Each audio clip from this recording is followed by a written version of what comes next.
하나님의 말씀입니다. 나눌 하나님의 말씀은 사도행전 5장 1절부터 6절까지 그리고 17절과 18절 말씀입니다.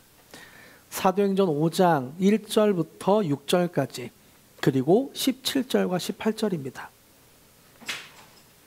1절부터 6절까지는 교독하시고 그리고 17절과 18절은 함께 읽겠습니다. 사도행전 5장 1절부터 6절, 17절, 18절입니다. 1절부터 6절까지 교독할 텐데요. 제가 먼저 읽습니다. 아나니아라 하는 사람이 그의 아내 삽비라와 더불어 소유를 팔아 그 값에서 얼마를 감추어 그 아내도 알더라. 얼마만 가져다가 사도들의 발 앞에 두니 베드로가 이르되 아나니아야 어찌하여 사탄이 내 마음에 가득하여 내가 성령을 속이고 땅값 얼마를 감추었느냐. 땅이 그대로 있을 때에는 내 땅이 아니며 판 후에도 내 마음대로 할 수가 없더냐. 어찌하여 이 일을 내 마음에 두었느냐. 사람에게 거짓말한 것이 아니요 하나님께로다. 아나니아가 이 말을 듣고 엎드려져 혼이 떠나니 이 일을 듣는 사람이 다 크게 두려워하더라. 젊은 사람들이 일어나 시신을 싸서 메고 나가 장사. 17절과 18절 함께 읽겠습니다. 시작. 대제사장과 그 함께 있는 사람 즉 사두개인의 당파가 다 마음의 시기가 가득하여 일어나서 사도들을 잡아다가 옥에 가두었더니. 아멘. 오늘은 사도행전 5장 1절부터 6절 그리고 17절과 18절을 본문으로 사도행전 강의 두 번째 시간이죠. 파트 2입니다. 교회의 핍박을 통해 이루어지는 하나님 나라. 첫 번째, 고통스러울 때 우리는 어떻게 해야 하는가? 고통스러울 때 우리는 어떻게 해야 하는가라는 제목으로 말씀을 나누려고 합니다. 여러분, 살면서 우리는 고통을 많이 겪는 것 같습니다. 고통을 겪지 않는 사람은 아무도 없는 것 같아요. 나이가 많던 적던, 재산이 많던 적던, 많이 배웠던 적게 배웠던 누구나 고통을 안고 살아갑니다. 몸에 병이 찾아와서 고통스러운 사람도 있고 누군가와 싸워서 마음이 괴로운 사람도 있죠.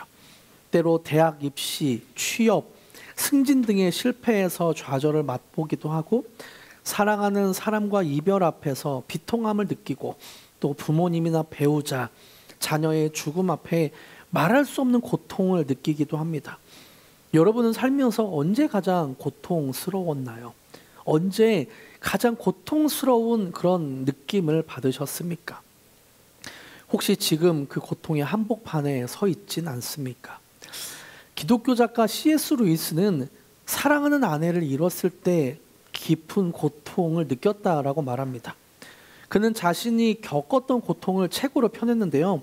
책 제목이 헤아려본 슬픔이란 책입니다. 그 책에서 자신이 느꼈던 고통을 이렇게 표현하고 있어요. 세상과 나 사이에는 뭔가 보이지 않는 장막이 들어오져 있다.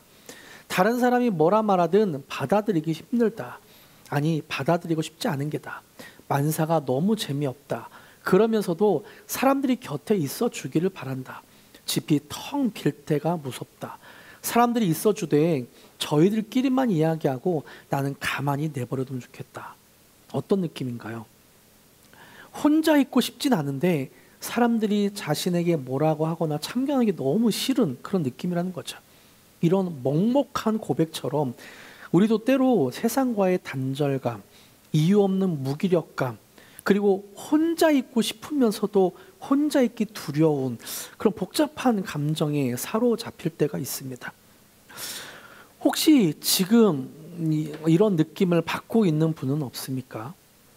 철학자 파스칼은 이런 고통의 문제를 수학적 질서가 아니라 마음의 질서라고 표현을 합니다. 고통은 마음의 질서에 속한 문제라고 말하는 거죠. 고통을 논리적으로 수학적으로 설명을 하거나 공식적으로 해결할 수 있는 문제가 아니다.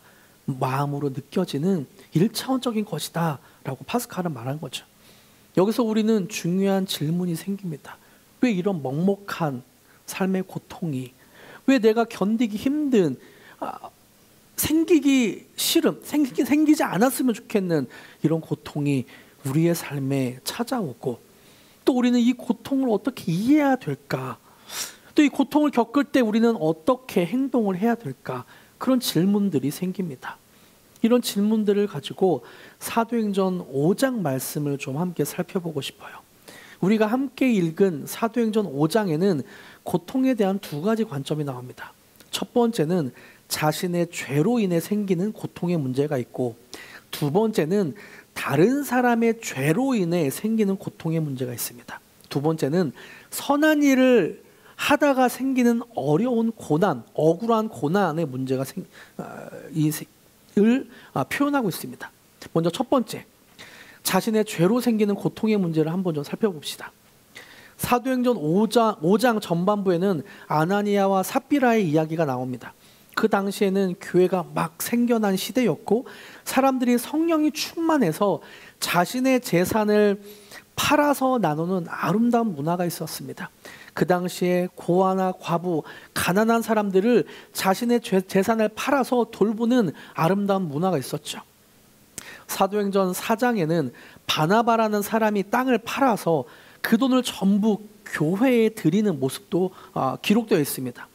아나니아와 삽비라도 이런 교회의 문화 속에서 땅을 팔았지만 정말 좀 안타깝게도 일부는 감추고 나머지를 헌금했습니다. 그들은 자신의 재산을 팔아 일부는 감추고 전체를 바친 것처럼 거짓말하며 사도들에게 헌금한 거예요. 문제는 여기서 생깁니다. 이들이 드린 헌금을 보면서 베드로가 말하는 장면이 3절과 4절에 나오는데요. 같이 읽어볼까요? 베드로가 어떻게 표현하는지. 시작. 베드로가 이르되 아나니아야, 어찌하여 사탄이 내 마음에 가득하여 내가 성령을 속이고 땅값 얼마를 감추었느냐? 어찌하여 이 일을 내 마음에 두었느냐? 사람에게 거짓말한 것이 아니요 하나님께로다. 아나니아는 이 말을 듣고 그 자리에서 죽게 됩니다. 베드로가 뭐라고 했나요? 사단이 내 마음에 가득하여 성령을 속이고 얼마를 감추었느냐. 그리고 이거는 사람에게 거짓말한 것이 아니라 너는 하나님께 거짓말했다 라고 말하는 베드로의 말을 듣고 아나니아는 죽게 됩니다. 그리고 3시간쯤 지나서 아나니아의 아내인 삽비라가 교회에 들어오고 같은 거짓말을 하다가 죽게 됩니다. 아나니아와 삽비라는 하나님을 속이고 재산을 감추는 행동을 했고 결국 하나님 앞에 죽음이라는 심판을 받게 된 것입니다. 여기까지 보면 아나니아와 삽비라의 이야기는 참 가혹해 보이죠. 헌금만 잘했잖아요. 일부이긴 하지만 그래도 헌금한 행동은 칭찬받아 마땅한 행동이잖아요. 근데 왜 헌금한 사람을 죽기까지 한 하나님이 너무한 것 아니냐라는 생각까지 들기도 합니다. 하나님은 왜 이들에게 죽음이라는 고통을 주셨을까? 왜 주셨을까요? 그 이유는 아나니아와 삽비라가 헌금을 드린 행동에 있지 않고 그들의 동기에 있었습니다. 하나님은 그들의 행동을 본 것이 아니라 그들의 동기를 본 것이죠. 아나니아와 삽비라는 진심으로 하나님께 헌금한 것이 아니라 사람들에게 인정받고 싶어서 헌금한 것입니다. 그러니까 사람들에게 더 칭찬받기 위해서 전 재산을 드린 것처럼 거짓말까지 한 것이죠. 저는 여기서 아나니아와 삽비라가 왜 이런 행동을 했는지 그 이유를 성경은 정확하게 말씀하고 있어요. 3절 한번 보세요. 베드로가 이르되 아나니아야, 어찌하여 사탄이 내 마음에 가득하여. 성령을 속이고 땅값 얼마를 감추은 것이 그 이유가 무엇이라고 말하는가? 사탄이 내 마음에 가득하여. 아나니아 마음엔 사탄이 가득하게 되었습니다. 여기서 가득하다는 표현을 조금 더 살펴보고 싶은데요. 이 가득하다는 헬라어로 플레로고 씁니다. 플레로를 제가 예전에 설교에도 한번 소개한 적이 있는데요. 이 단어는 성령이 충만하다 할 때 충만이라는 단어입니다. 아나니아는 성령이 플레로 했던 것이 아니라 사탄으로 플레로 충만했습니다. 그의 마음을 지배하는 것이 성령이 아니라 사탄이었던 거예요. 그러니까 아나니아는 사탄으로 충만해서 하나님을 속이고 재산을 감추는 행동을 한 것입니다. 이들은 사탄이 충만해서 하나님을 오해하고 있는 거죠. 에이, 하나님이 내가 이 정도 드리는데 뭐 칭찬하시겠지. 하나님이 뭐 할 수 있겠어. 하나님을 조금 속이는 건데 이게 뭐가 죄가 되겠어? 내가 헌금도 하는데 이 정도 헌금하는 것도 대단한 거야. 가난한 사람도 안 하고 있잖아. 난 대단한 거야. 그렇게 하나님을 오해하고 있는 거죠.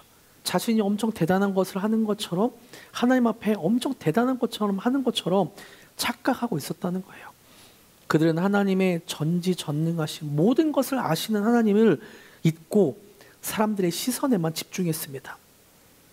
여러분, 마음에 사람들에게 인정받고 싶은 마음, 인기를 얻고 싶은 마음의 씨앗이 심겨지면 그것이 자라면서 사탄으로 가득해질 수도 있습니다.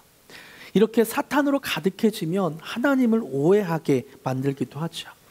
사탄은 우리 안에 있는 잘못된 욕심 또는 다른 사람들과 경쟁심, 내가 인정받아야 되고 인기가 있어야 되고 이런 마음들이 계속 자라서 사탄으로 충만하게 되면 우리의 눈을 가려서 하나님을 오해하게 만듭니다.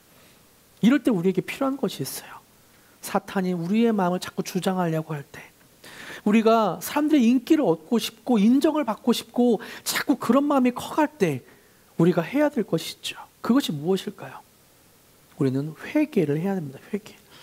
이런 마음을 발견하는 즉시 마음을 돌이키고 예수님이 나의 마음을 다스려 달라고 회개할 필요가 있어요. 마치 관역을 정조준하듯 마음의 중심을 사탄이 그렇게 채우고 사탄이 날 주장하지 못하도록 예수님께 마음의 중심을 조준할 필요가 있다는 거예요. 우리도 살다 보면 하나님을 때로 오해하기도 있는 것 같아요. 오해할 때도 있는 것 같아요. 하나님이 나를 인내해 주시는데 하나님이 나를 무관심하다고 여기거나 하나님이 나를 자비롭게 사랑해 주시는 것을 무능력하다고 여길 때도 있죠. 때로 하나님이 나의 죄를 침묵해 주실 때에는 이것을 하나님이 허락해 주시는 거 아니야? 라고 오해하기도 합니다. 착각하기도 합니다. 그러나 성경은 분명하게 말해요. 하나님은 모든 걸 알고 계신다. 하나님은 행동을 보는 게 아니라 동기를 보신다. 하나님은 속지 않으시는 분이다. 하나님은 모든 것을 아시며 우리의 마음속 동기를 바라보시는 분입니다. 베드로는 4절에서 분명하게 말하죠. 4절 같이 한번 읽어볼까요? 시작. 땅이 그대로 있을 때에는 내 땅이 아니며 판 후에도 내 마음대로 할 수가 없더냐. 어찌하여 이 일을 내 마음에 두었느냐. 사람에게 거짓말한 것이 아니요 하나님께로다. 땅이 네 것인데 네 마음대로 할 수 있지. 그런데 왜 거짓말하고 있냐. 너가 거짓말한 것은 사람에게 한 것이 아니라 하나님께 한 것이다. 아나니아와 삽비라의 마음이 사탄으로 충만하니까 하나님까지도 속일 수 있다고 착각한 것이었고, 이것으로 인해 그들은 하나님께 심판을 받은 것입니다. 예수님 당시에도 행동으로만 괜찮아 보였던 사람들이 있어요. 예수님은 이런 사람들을 가리켜서 독사의 자식이라고 저주하셨고, 이들의 행동과 마음이 다른 회칠한 무덤이라고 말씀하셨습니다. 겉만 행동만 번지르르 하지 그 마음은 속은 썩어 있다라고 예수님은 말씀하신 거예요. 위선자라고 말씀하신 거예요. 여러분, 하나님이 진짜 미워하고 저주하는 죄가 무엇인가요? 하나님이 심판하시는 죄가 무엇인가요? 죄는 영어로 sin입니다. sin. 단어의 한가운데 I, 즉 내가 있어요. 그러니까 죄란 무엇인가? I, 내가 중심이 되겠다는 것이 죄입니다. 그래서 죄란 내가 중심이 되는 것, 하나님보다 나를 앞세우는 것, 내 감정, 내 인기, 내 상황, 내 마음, 이런 걸 앞세우는 게 죄라는 거예요. 내 중심인 것. 결국 아나니아와 삽비라는 내가 중심이 되어서 사탄으로 충만해졌고 하나님을 속이려고 했습니다. 그래서 결국 하나님의 심판을 받게 된 것이죠. 헌금을 하나님께 드린 것이 아니라 자기의 인기와 명예를 한 것이었고, 이들은 하나님께 제사를 드리고 예배를 드리는 것이 아니라 자기를 위해서 헌금을 드린 것입니다. 우리 삶에도 아나니아처럼 내 죄로 인해 고통을 경험할 때가 있습니다. 내가 하나님께 불순종해서 고통을 경험할 때가 있고, 또 내가 위선적인 모습으로 살아가다가 고통을 경험할 때가 있고, 내 거짓된 모습을 통해 또 내 욕망을 잘 다스리지 못해서 그런 고통을 경험할 때가 있습니다. 나의 죄 때문에 다른 사람과의 관계가 무너지고 아파하기도 하죠. 내 마음을 병들게 하고 다른 사람과의 관계를 병들게 하기도 합니다. 그러면서 공동체 안에서 외로움으로 그리고 짐을 얹고 살아갈 때 되는 것 같아요. 죄의 열매는 언제나 씁쓸합니다. 이런 나의 죄로 인해 생기는 어떻게 해야 될까? 나의 죄의 문제를 어떻게 해야 할까? 아까도 계속 말씀드렸지만 내가 죄를 바라봤다면 그 죄를 숨기거나 도망치지 말고 하나님 앞에, 예수님 앞에 드려야 합니다. 십자가 앞에서 진실하게 고백할 때 주님은 우리를 정결하게 하시고 깨끗하게 하시고 다시 회복시켜 주실 것입니다. 죄로 인해 생기는 고통의 문제를 우리는 어떻게 해야 될까? 진정한 회개를 통해 하나님의 능력을 경험해야 합니다. 죄로 인해 고통이 시작되었다 하더라도 이것으로 인해 끝나는 것이 아닙니다. 하나님께로 돌아가십시오. 예수님께로 돌아가십시오. 우리를 완전히 구원하신 그 예수 그리스도의 십자가를 바라보십시오. 이런 죄된 마음을, 죄로 인해 생기는 고통을 발견했다면 주님, 내가 죄인입니다. 내 마음을 다스려 주세요. 나의 죄된 마음을 다스려 주세요 라고 기도하시길 바랍니다. 아나니아와 삽비라의 사건은 단순히 이 두 사람의 심판 문제로 끝나는 것이 아니었어요.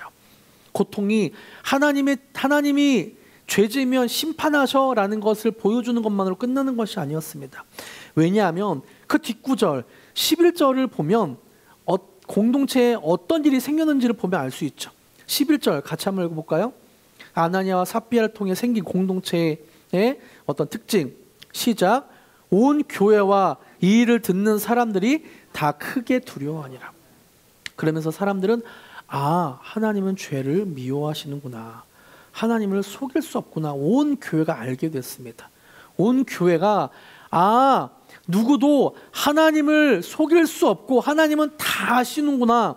그러면서 하나님 앞에 두려워 떨게 됐죠. 이 사건은 초대교회의 시작에서 일어난 일입니다. 하나님은 공동체의 거룩함, 공동체의 순결함을 심판으로 다스린 거예요. 하나님은 이스라엘 공동체 초대교회에게 그냥 물에 물 탄 듯 술에 술 탄 듯 교회가 커지니까 어쩔 수 없지 뭐 너네 그렇게 살아가 이렇게 한 게 아니라 정확한 하나님의 기준을 말씀하신 거죠. 그리고 하나님이 어떤 분인지 정확하게 알려주신 거예요. 죄가 있다면 회개해라. 하나님은 심판하신 분입니다. 심판하시는 분이다. 그리고 하나님은 죄와 함께 할 수는 없는 분이다. 너희 공동체여 하나님 앞에 순결하고 거룩하라. 하나님은 말씀하고 있는 것입니다. 어찌 보면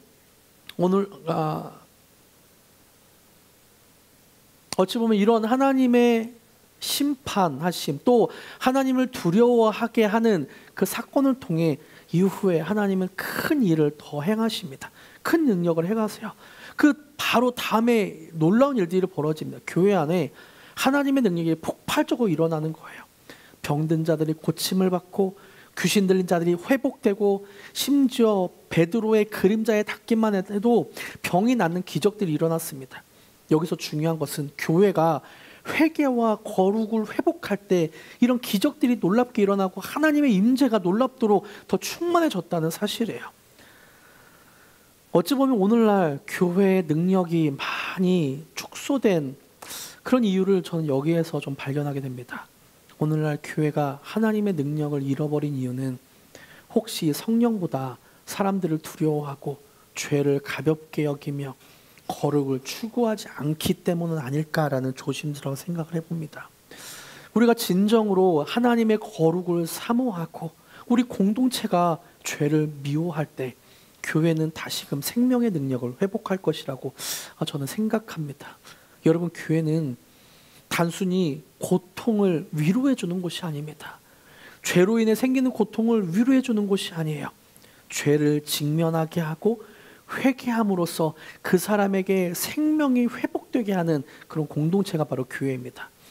고통이 하나님의 심판을 드러내지만 그 심판은 결국 하나님의 회복의 길을 열었고 결국에는 공동체의 거룩과 공동체의 순결함을 지키는 하나님의 손길이었습니다.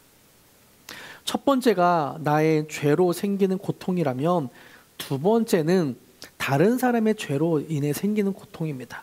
선한 일을 하다가 생기는 억울한 고난에 대한 말씀을 좀 나누려고 합니다. 사도행전 5장 17절과 18절을 같이 읽어볼까요? 17절과 18절 시작. 대제사장과 그와 함께 있는 사람 즉 사두개인의 당파가 다 마음에 시기가 가득하여 일어나서 사도들을 잡아다가 옥에 가두었더니. 아멘. 이 말씀은 사도들이 복음을 전하다가 감옥에 잡히는 장면을 보여줍니다. 그들은 어떤 범죄나 어떤 잘못을 저지른 것이 아니었어요. 이들이 감옥에 갇히게 된 이유를 뭐라고 하나요? 대제사장과 사두개인의 당파가 마음에 시기가 가득하여 옥에 갇혔다고 합니다. 사도들은 하나님의 복음을 전하다가 선한 일을 하다가 옥에 갇히게 되었다는 거예요.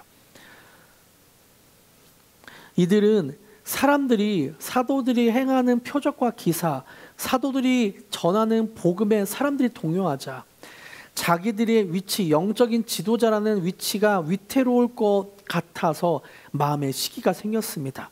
그래서 사도들을 감옥에 넣게 되었어요. 이것은 아나니아와 삽비라처럼 죄에서 온 고통은 아니에요.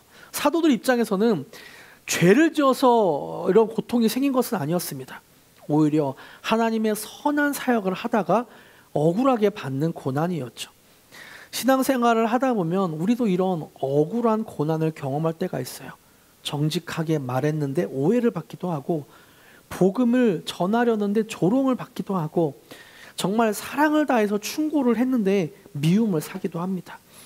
우리는 아무 잘못도 하지 않았다고 생각하지만 그로 인해 때로 고통이 생기기도 하더라고요. 우리의 선한 의도가 오해받고 진실한 행동이 왜곡되는 상황은 참 마음이 아프기도 합니다. 여러분, 놀라운 것은 하나님께서 이 억울한 고난조차 무시하거나 그것을 해결할 능력이 없는 무능력한 분이 아니라는 거예요. 그 고난을 하나님은 사용하신다는 것을 우리는 주목해서 보아야 합니다. 이어지는 19절과 20절 말씀 한번 보세요. 같이 한번 읽어볼까요? 19절과 20절 시작. 주의 사자가 밤에 옥문을 열고 끌어내어 이르되 가서 성전에 서서 이 생명의 말씀을 다 백성에게 말하라 하매, 하나님은 사도들을 감옥에서 기적적으로 끌어냈습니다. 주의 사자가 밤에 옥문을 억지로 열고 그런 다음에 명령하는 거예요. 뭐라고 명령하나요? 성전에서 복음을 전하다가 감옥에 갇히게 된 이 사람들에게 뭐라고 명령하나요? 가서 성전에 서서 다시 성전으로 가라. 다시 성전으로 가서 복음을 전하라 라고 말하고 있는 겁니다. 하나님은 고난을 제거하는 데서 멈추지 않고 그 고난을 오히려 더 큰 그림에서 사용하십니다. 믿음의 성장을 위해서 사용하시죠. 이 말씀은 분명합니다. 고난은 우리를 끝내기 위한 어떤 걸림돌이 아니라고 말합니다. 고난은, 하나님이 주시는 애매한 고난은, 억울하게 생기는 고난은, 이 고난을 딛기만 하면 우리의 믿음이 성장하고 우리의 삶이 성장하고 하나님의 능력을 경험하게 된다고 성경은 분명 말하고 있죠. 그래서 억울한 고난은 결코 인생의 낭비가 아닌 것 같아요. 억울한 고난은 분명하게 하나님을 경험할 수 있는 기회가 되는 것 같아요. 하나님은 그 고난의 한복판에서 일하시며 그것을 통해서 우리에게 하나님의 능력을 베푸시길 원하고 계십니다. 우리가 고난 속에 있을 때 하나님의 능력은 더 빛을 발휘하게 하는 거죠. 너가 할 수 없지만 내가 하겠다. 너는 능력이 없지만 내가 능력을 베풀겠다. 하나님은 말씀하고 있는 거죠. 복음을 전하다가 조롱받고 의롭게 살려고 하다가 고난받는 그 자리가 오히려 하나님을 경험할 수 있는 기회의 자리입니다. 하나님의 임재를 경험하는, 능력을 경험하는 기회의 자리라는 거예요. 하나님은 억울한 자를 외면하지 않으십니다. 억울한 고난은 그래서 하나님이 일할 무대예요. 하나님이 우리 삶에 역사할 그런 무대라는 거예요. 하나님은 우리의 고난 중에, 어려운 고난 중에 가장 강력하게 역사하실 것입니다. 억울한 감옥은 끝이 아니었어요. 사도들이 감옥에 갇히게 된 것은 끝이 아니었습니다. 그 자리야말로 하나님의 주의 사자가 일할 가장 적절한 타이밍이었고, 사도들의 믿음이 커갈, 믿음이 자라갈 너무나 소중한 기회였습니다. 여러분, 혹시 여러분 중에 억울한 고난을 당하고 계신 분도 있습니까? 왜 이런 일이 나에게 있어야 하는지 잘 모르겠는 그런 상황도 있으세요? 그렇다면 오늘 본문에서 하나님은 우리에게 말씀하십니다. 그 고통이 끝이 아니야. 그 억울한 고난 억울하지, 그것이 끝이 아니야. 그것을 딛고 일어나면 걸림돌이 디딤돌이 될 거야. 믿음으로 성장할 거야. 우리가 느끼는 억울함과 슬픔 속에서 하나님의 선한 뜻, 하나님의 능력을 우리는 경험하게 될 것입니다. 그럼 억울한 고난을 당하는 우리는 어떻게 해야 될까? 억울한 고난을 당할 때 우리는 어떻게 해야 될까요?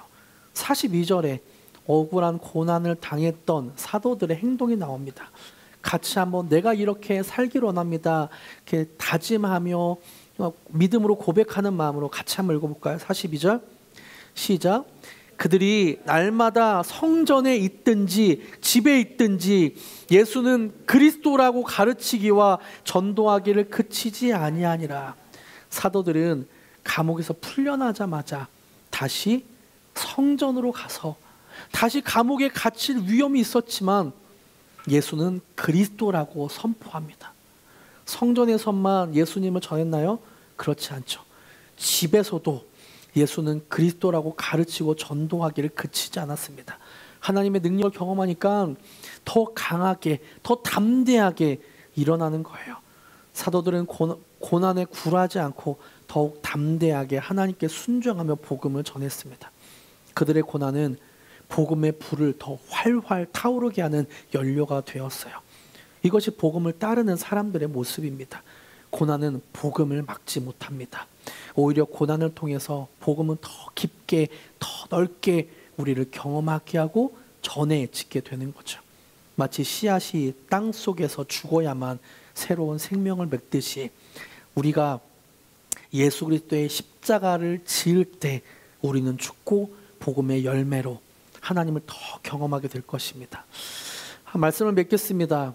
오늘 우리는 두 가지 고난을 살펴봤습니다. 두 가지 고통의 문제를 살펴봤어요. 첫 번째는 죄로 인한 고통이고, 그리고 두 번째는 억울한 고난입니다. 이 두 가지 고통 속에서 복음은 정말 선명하게 드러나요. 첫 번째 아나니아와 삽비라의 이야기는 죄가 무엇인지, 또 죄를 통해서 어떤 고통이 생기는지, 하나님은 이 죄의 문제를 공동체에서 어떻게 해결하기를 원하는지를 경고해 주고 있습니다. 그래서 우리 공동체가 더 거룩하고 하나님의 순결한 공동체가 되길 하나님은 복음으로 그렇게 말씀하고 있고, 두 번째, 사도들의 감옥 사건은 억울한 고난조차도 하나님의 도구가 될 수 있다는 것을 보여주죠. 세상은 고통을 설명하려고 엄청 노력을 합니다. 하지만 답을 주지 못해요. 다만 그 고통을 덮어둘 수 있는 건 이런 거야, 고통을 잊을 수 있는 건 이런 거야 라고 그렇게 이야기해 줄 뿐입니다. 여러분, 성경은 분명히 고통의 문제를 해결할 수 있다고 말합니다. 죄 때문에 생기는 고통이든 억울하게 생기는 고난이든 하나님은 그 고통을, 고난을 사용하십니다. 그리고 그 고난 중에 있는 교회들을 성장시키셨습니다. 하나님은 죄로 인한 고통을 통해 교회를 거룩하게 하셨고, 그리고 억울한 고난을 통해서는 담대한 믿음을 자라가게 하셨습니다. 이 두 가지 고통과 고난이 하나님의 입장에서는 유익이라는 것을 우리는 발견하게 되죠. 여러분, 그래서 고통 안에서 복음을 바라봅시다. 우리가 고난 중에 있을 때, 억울한 고난 중에 있을 때 예수 그리스도를 바라봅시다. 그래서 하나님, 나는 복음을 바라봅니다. 나의 능력 되시는 예수 그리스도를 바라봅니다. 죄에서 나를 거지신 십자가를 바라봅니다. 억울한 고난 속에서 역사하시는 부활의 그 능력을 바라봅니다. 그렇게 고백하는 저와 여러분에게 축복합니다. 할렐루야. 아무리 고통이 깊다고 할지라도 복음을 경험하며 새로운 산 소망을 경험하는 저와 여러분이 되기를 축복합니다. 할렐루야. 주품에 함께 고백하기로 합니다.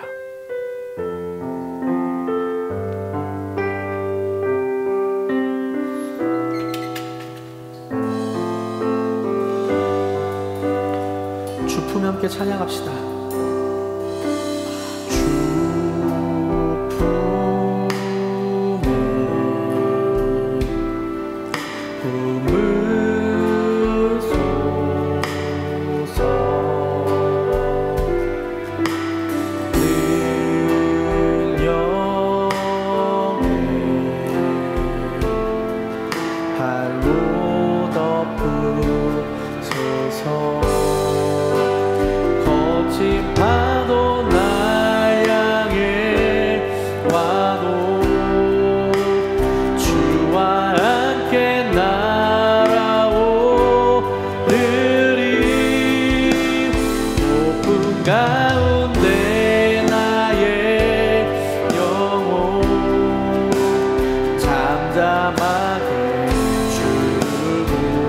주님 안에 나와 함께 다시 한번 고백합니다. 주님 안에 나와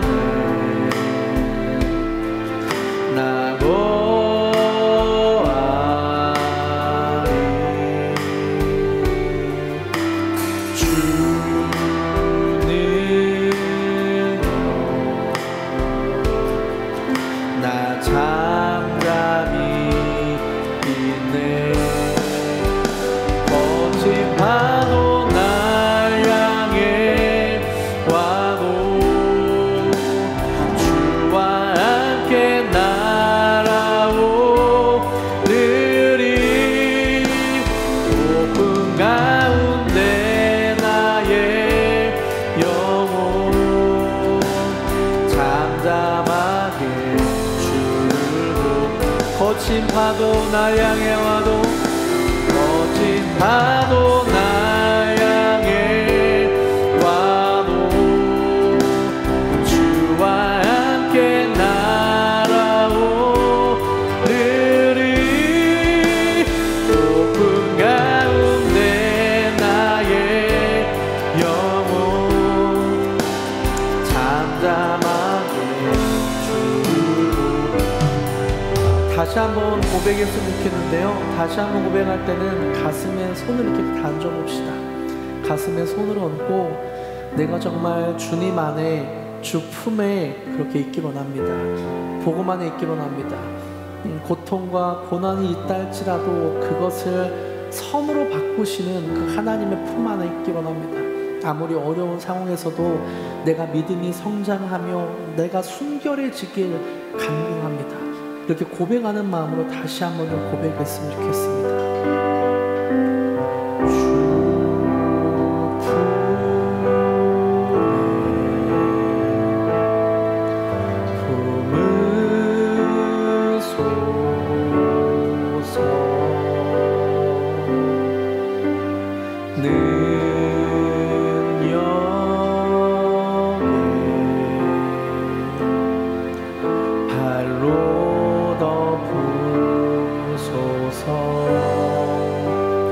거친 파도 날 향해 와도 주와 함께 날아오르리. 고픈 가운데 나의 영혼 잠잠하게 주님 안에 나 거하리. 주님 안에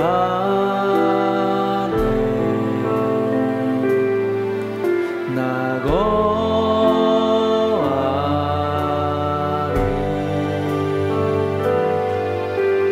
주는요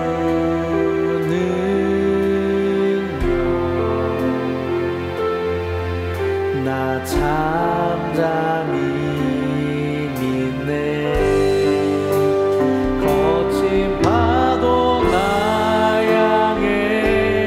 와도 주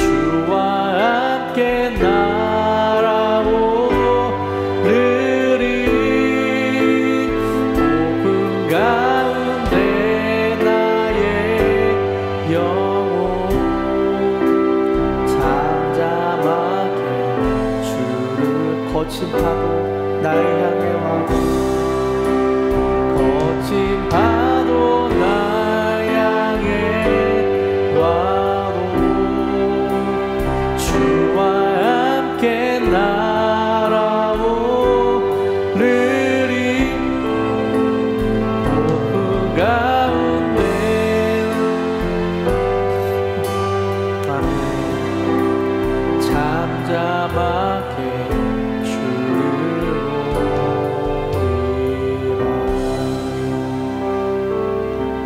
하나님, 우리 안에 생기는 고통의 문제와 고난의 문제를 주님께 드립니다.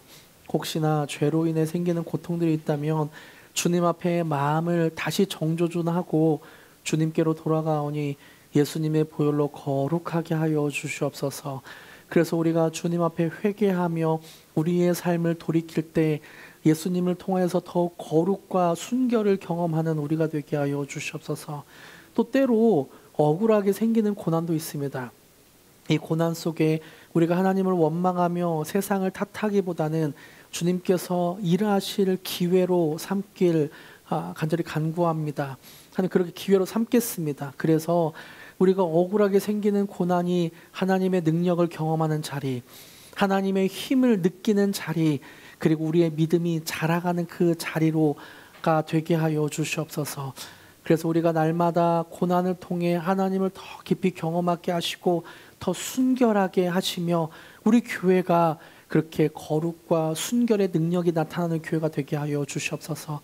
다른 사람들에게 복음을 전할 때 생명의 능력이 나타나는 그런 교회가 되게 하여 주시옵소서. 감사드리며 예수님의 이름으로 기도드립니다. 아멘.